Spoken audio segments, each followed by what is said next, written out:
ज्ञान दीपक प्रज्वलित होते ही ज्ञानी स्वयं को राख की दीवार का पड़ोसी मानता है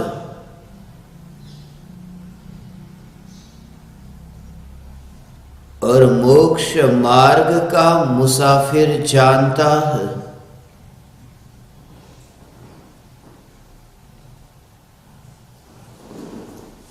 ज्ञान दीपक प्रज्वलित होते ही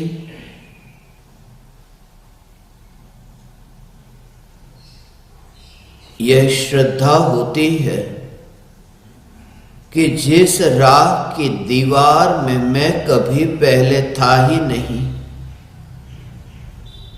क्योंकि चैतन्य तत्व यह अनंत गुणाधिपति परमात्मा तत्व जो स्वयं की सत्ता में ही टिककर रहने वाला, जिसका स्वभाव ही है चैतन्यमय, और ये पुद्गल परमाणुओं का पिंड, ये राख की दीवार जो स्वयं ही स्वभाव से जड़ आकाश के एक प्रदेश पर रहने से एक दूसरों में मिलना कैसे हो सकता है? वरना ऐसा होगा कि आकाश के जिस प्रदेश पर कुर्सी है, जिस खाली जगह पर कुर्सी है, जो दिखाई तो देता है कि कुर्सी ने खाली जगह को रोका है, जहां अवकाश है वहां कुर्सी के परमाणु है, मगर कुर्सी के परमाणु जो पुद्गल परमाणु वे स्वयं आकाश तो नहीं हो जाते, और आकाश जो है वह स्वयं कुर्सी के परमाणु रूप तो नहीं हो जाता। दोनों एक क्षेत्र पर होने पर भी दोनों की सत्ता स्वभाव से न्यारी है। जैसे आकाश और पुद्गल एक क्षेत्र पर होने से एक दूसरे में मिलते नहीं, ऐसे ही मैं चैतन्य परमात्मा इस राख की दीवार के संग एक प्रदेश पर होने पर भी स्वभाव से अनुभव हो, तो यह अनुभव होता है कि मैं त्रिकाल देह में था ही नहीं, हूं नहीं और होऊंगा भी नहीं। ऐसी त्रिकाल चैतन्य स्वरूप की अनुभूति, जहां किसी पराये के अवलंबन की जरूरत नहीं, जहां गुलामी नहीं, जहां देह की गुलामी नहीं, जहां वाणी की गुलामी नहीं और जहां विकल्पों की गुलामी नहीं। यही तो कारण है कि विकल्प से आत्मा की अनुभूति नहीं होती, यह जानकर आनंद हो। यह जो आनंद का सागर उछलता है, ये उछलता आनंद का सागर कहीं बाहर से नहीं। जब आत्मा की अनुभूति होती है, अतीन्द्रिय आनंद का सागर उछलता है। जब तुम देखते हो सागर की लहर को, देखते हो कि सागर की तरंगे उछल रही है, क्या तुम ये देखते हो कि ये लहर का जो उछलना हो रहा है, बाहर से पानी भीतर गया और फिर ये लहर उछली? आज तक तुमने उस रूप में नहीं देखा कि बाहर का पानी भीतर जाता है और फिर यह लहर उछलती है। हमेशा यही देखा कि सागर की ही लहर है, ये बाहर के पानी का कोई संबंध नहीं। वो जो सागर का पानी है वही लहर होकर के उछलता है।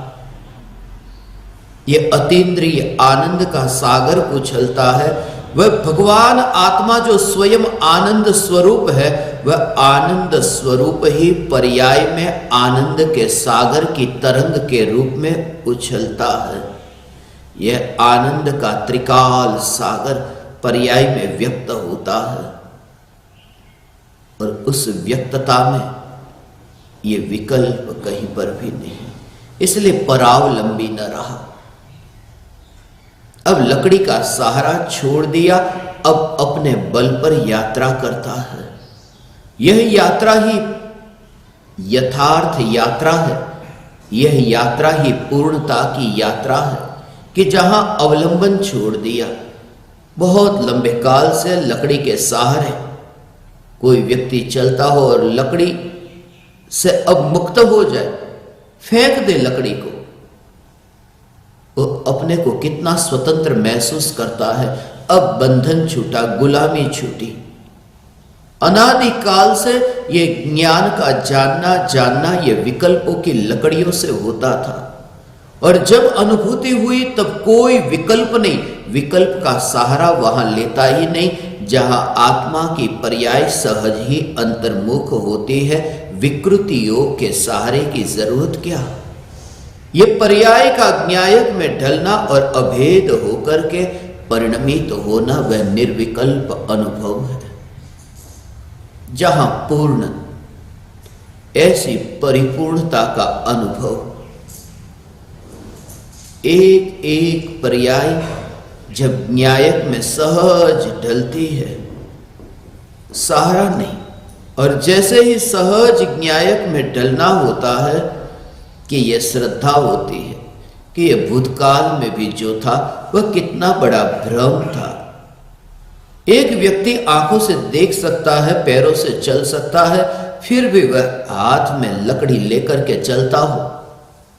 इसलिए अनुभूति और कुछ भी नहीं है, माया का अभाव हो जाना यह अनुभूति है।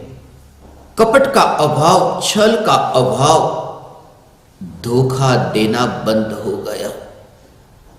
अनुभूति और कुछ भी नहीं है। लकड़ी छूट जाती है, पैर ठीक हो गया कि लकड़ी छूट गई, नहीं, ऐसा नहीं होता। पैर ठीक होने के बाद में कोई लकड़ी को छोड़े, यह बात तो समझ में आती है। मगर कोई व्यक्ति जिसका पैर खराब ही नहीं, चल सकता है, फिर भी नाटक कर रहा है लकड़ी के सहारे चलने का, और वह नाटक छोड़ दे और लकड़ी को फेंक दे, उसे कहते माया छोड़ दी। भूतकाल में भी मैं चैतन्य परमात्मा विकल्पों की लकड़ी से चलने वाला नहीं, मैं अपनी ज्ञान की यात्रा स्वतंत्र करता था। मेरी यात्रा अपने से होती थी, विकारों से मेरी यात्रा नहीं। मेरे भीतर में ज्ञान की सरिता, ज्ञान की गंगा जो बह रही है, वह किनारे पर जो पेड़ उगे हैं उन पेड़ों के कारण नहीं, उन वृक्षों के कारण नहीं, वो तरह तरह के कांटों के कारण नहीं, ये सरिता बहती है। ऐसे ही ये ज्ञान की सरिता अनुभूति होती है, तब ये माया छूट गई। इसलिए तो ये कहा अनंतानुबंधी माया का छूट जाना, अर्थात जैसा भीतर ऐसा बाहर में व्यक्त होना।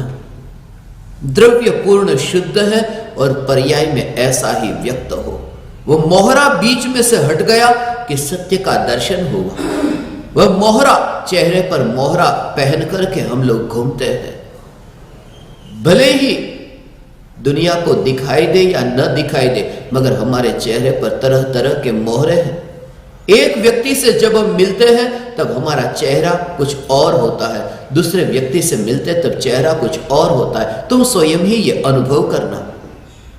तुम जब मेरे सामने आते हो तब तुम्हारा जो रूप है, जब तुम अपने पति से, अपनी पत्नी से, अपने बच्चों से, तुम जहां जहां जिन जिन से मिलते हो, तुम्हारी अंतर की दशा का निरीक्षण करना, परीक्षण करना, तुम जानोगे कि तुमने अपने चेहरे पर कितने मोहरे पहने हुए हैं।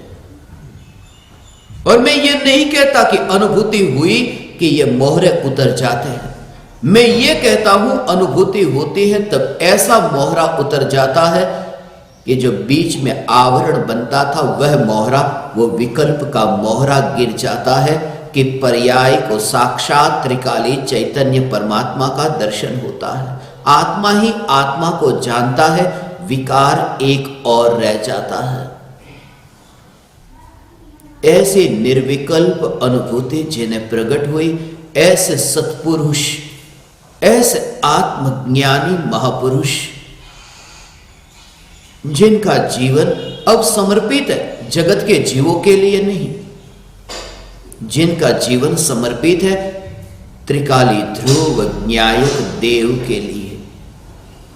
इसलिए ज्ञानी का जीवन यही, खाना पीना, बोलना, सुनना, ये जो भी क्रियाएं हो, उन क्रियाओं के काल में ये जो जीवन है, एक एक सांस के भीतर जाने में बाहर आने में।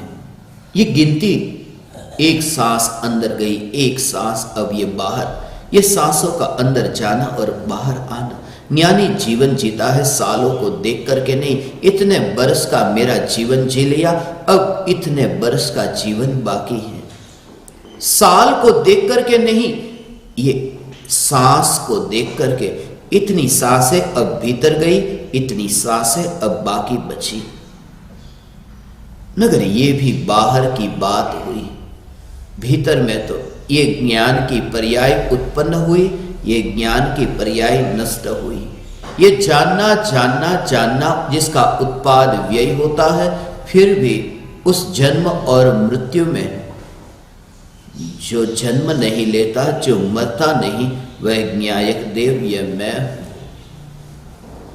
परम कृपालु देव श्रीमद राजचंद्र जी की वह दशा, अनंतानुबंधी माया छूट गई। माया को छोड़ने का भाव नहीं, माया सहज ही गिर गई। जैसे पत्ता सूख जाए पेड़ पर, फिर वह गिर जाता है, उसके लिए कुछ भी नहीं करना पड़ता, उसे तोड़ना नहीं पड़ता।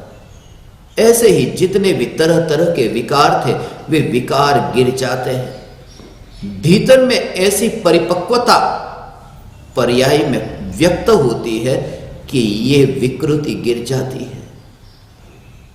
अंधेरे को तलवार से काटने की जरूरत नहीं पड़ी, छोटी सी ज्योति जली कि अंधेरा गायब हो गया।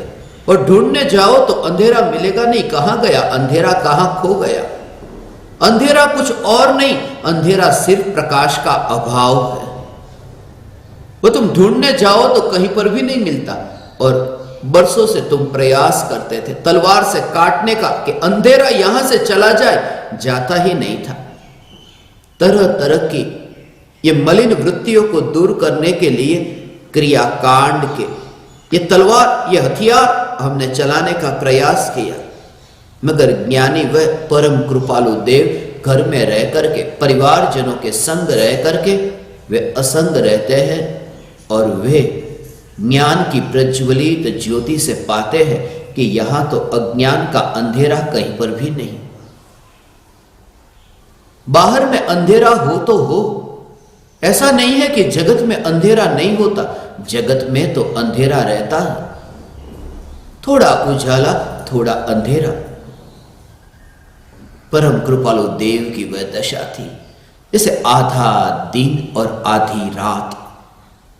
परम कृपालु देव की वह दशा थी।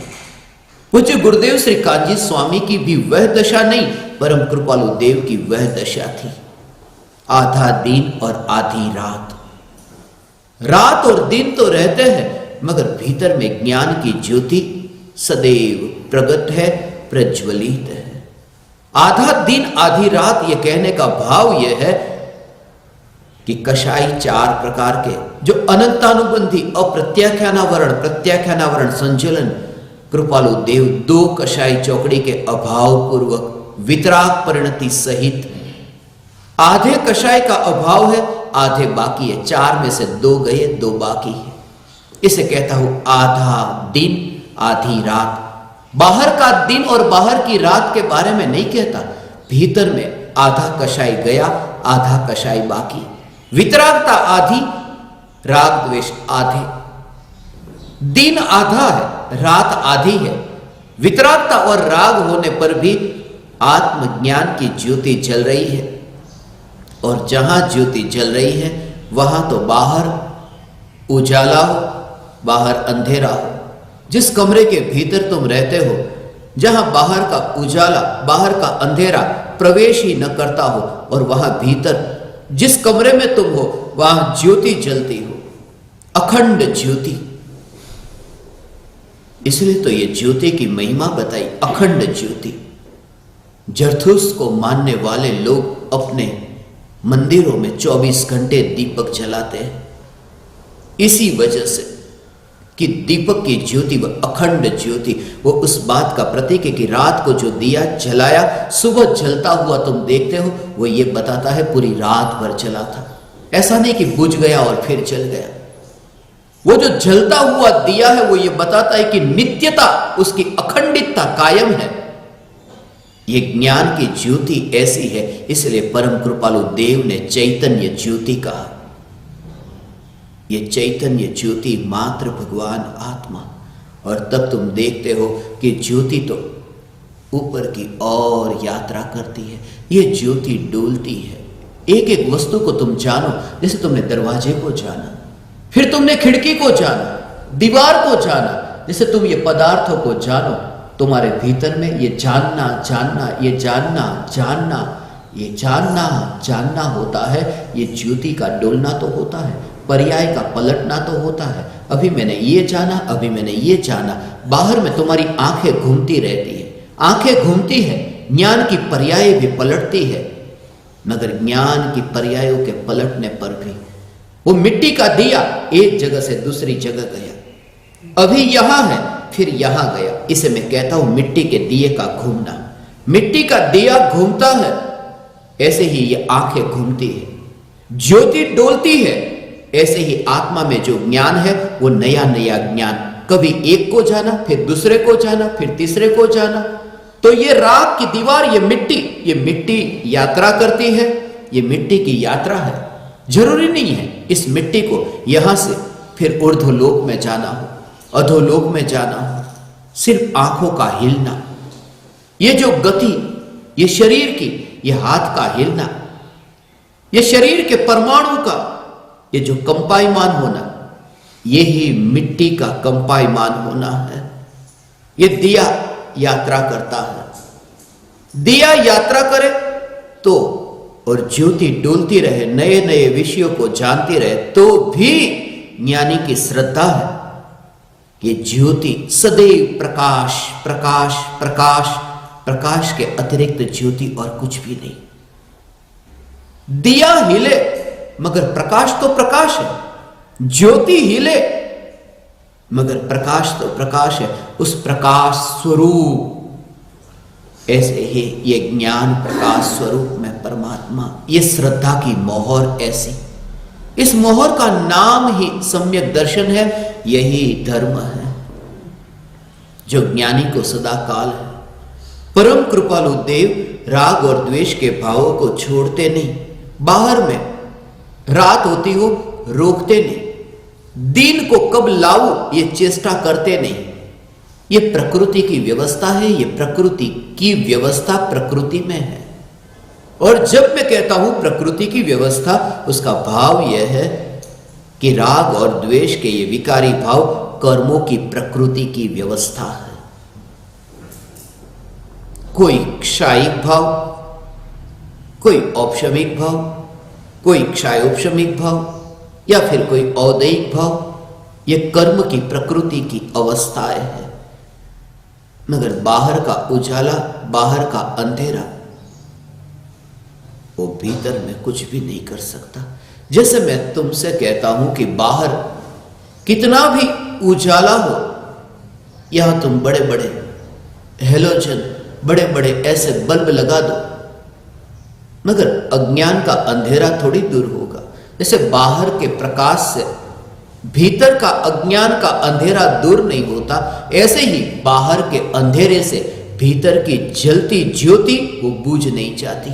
कोई संबंध ही नहीं है। ऐसी स्वतंत्रता देखना, उसे कहते हैं यहां रह करके यहां ज्योति का ऐसा समुदाय देखना।